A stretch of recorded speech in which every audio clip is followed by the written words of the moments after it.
Kejadian pasal 37. Yusuf dan saudara-saudaranya. Adapun Yakub, ia diam di negeri penumpangan ayahnya, yakni di tanah Kanaan. Inilah riwayat keturunan Yakub. Yusuf tatkala berumur 17 tahun, jadi masih muda, biasa mengembalakan kambing domba bersama-sama dengan saudara-saudaranya, anak-anak Bilha dan Silpa, kedua istri ayahnya. Dan Yusuf menyampaikan kepada ayahnya kabar tentang kejahatan saudara-saudaranya. Israel lebih mengasihi Yusuf dari semua anaknya yang lain, sebab Yusuf itulah anaknya yang lahir pada masa tuanya. Dan ia menyuruh membuat jubah yang maha indah bagi dia.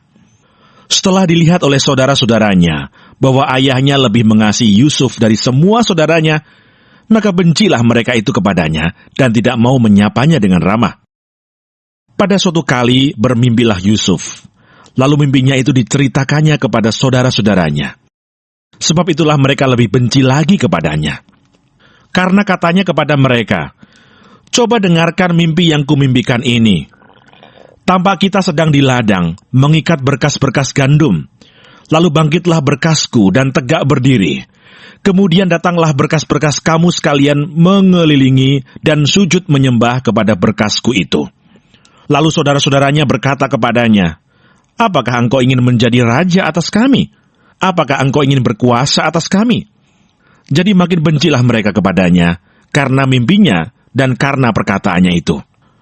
Lalu ia memimpikan pula mimpi yang lain, yang diceritakannya kepada saudara-saudaranya. Katanya, "Aku bermimpi pula, tampak matahari, bulan, dan 11 bintang sujud menyembah kepadaku." Setelah hal ini diceritakannya kepada ayah dan saudara-saudaranya, maka ia ditegur oleh ayahnya. "Mimpi apa mimpimu itu? Masakan aku dan ibumu serta saudara-saudaramu sujud menyembah kepadamu sampai ke tanah?" Maka iri hatilah saudara-saudaranya kepadanya, tetapi ayahnya menyimpan hal itu dalam hatinya. Yusuf dijual ke tanah Mesir. Pada suatu kali pergilah saudara-saudaranya mengembalakan kambing domba ayahnya dekat Sikem. Lalu Israel berkata kepada Yusuf, "Bukankah saudara-saudaramu mengembalakan kambing domba dekat Sikem? Marilah engkau kusuruh kepada mereka." Saud Yusuf, "Ya Bapa." Kata Israel kepadanya, "Pergilah engkau melihat apakah baik keadaan saudara-saudaramu dan keadaan kambing domba, dan bawalah kabar tentang itu kepadaku." Lalu Yakub menyuruh dia dari lembah Hebron, dan Yusuf pun sampailah ke Sikem. Ketika Yusuf berjalan ke sana kemari di padang, bertemulah ia dengan seorang laki-laki yang bertanya kepadanya, "Apakah yang kau cari?" Sautnya, "Aku mencari saudara-saudaraku. Tolonglah katakan kepadaku di mana mereka mengembalakan kambing domba." Lalu kata orang itu, "Mereka telah berangkat dari sini, sebab telah kudengar mereka berkata, 'Marilah kita pergi ke Dotan.'" Maka Yusuf menyusul saudara-saudaranya itu, dan didapatinyalah mereka di Dotan. Dari jauh ia telah kelihatan kepada mereka. Tetapi sebelum ia dekat pada mereka, mereka telah bermufakat mencari daya upaya untuk membunuhnya. Kata mereka seorang kepada yang lain, "Lihat, tukang mimpi kita itu datang. Sekarang marilah kita bunuh dia, dan kita lemparkan ke dalam salah satu sumur ini. Lalu kita katakan, seekor binatang buas telah menerkamnya, dan kita akan lihat nanti bagaimana jadinya mimpinya itu." Ketika Ruben mendengar hal ini, ia ingin melepaskan Yusuf dari tangan mereka, sebab itu katanya, "Janganlah kita bunuh dia." Lagi kata Ruben kepada mereka, "Janganlah tumpahkan darah. Lemparkanlah dia ke dalam sumur yang ada di padang gurun ini, tetapi janganlah apa-apakan dia." Maksudnya, hendak melepaskan Yusuf dari tangan mereka dan membawanya kembali kepada ayahnya. Baru saja Yusuf sampai kepada saudara-saudaranya, mereka pun menanggalkan jubah Yusuf, jubah maha indah yang dipakainya itu. Dan mereka membawa dia dan melemparkan dia ke dalam sumur. Sumur itu kosong, tidak berair. Kemudian duduklah mereka untuk makan. Ketika mereka mengangkat muka, kelihatanlah kepada mereka suatu kafilah orang Ismail datang dari Gilead dengan untanya yang membawa damar, balsam, dan damar ladan. Dalam perjalanannya mengangkut barang-barang itu ke Mesir.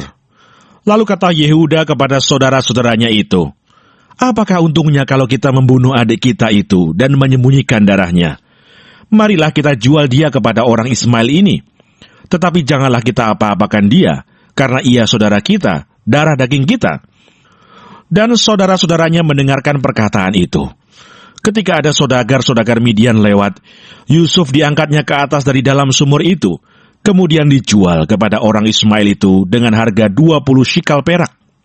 Lalu Yusuf dibawa mereka ke Mesir.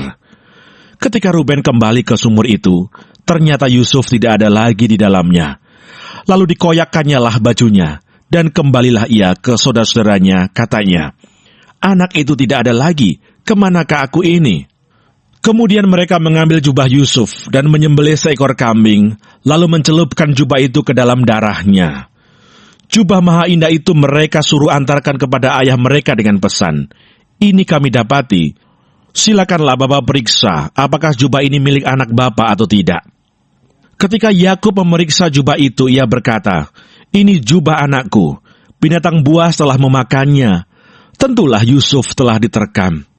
Dan Yakub mengoyakkan jubahnya, lalu mengenakan kain kabung pada pinggangnya, dan berkabunglah ia berhari-hari lamanya karena anaknya itu. Sekalian anaknya laki-laki dan perempuan berusaha menghiburkan dia, tetapi ia menolak dihiburkan, serta katanya, "Tidak, aku akan berkabung sampai aku turun mendapatkan anakku ke dalam dunia orang mati." Demikianlah Yusuf ditangisi oleh ayahnya. Adapun Yusuf, ia dijual oleh orang Midian itu ke Mesir, kepada Potifar, seorang pegawai istana Firaun, kepala pengawal raja.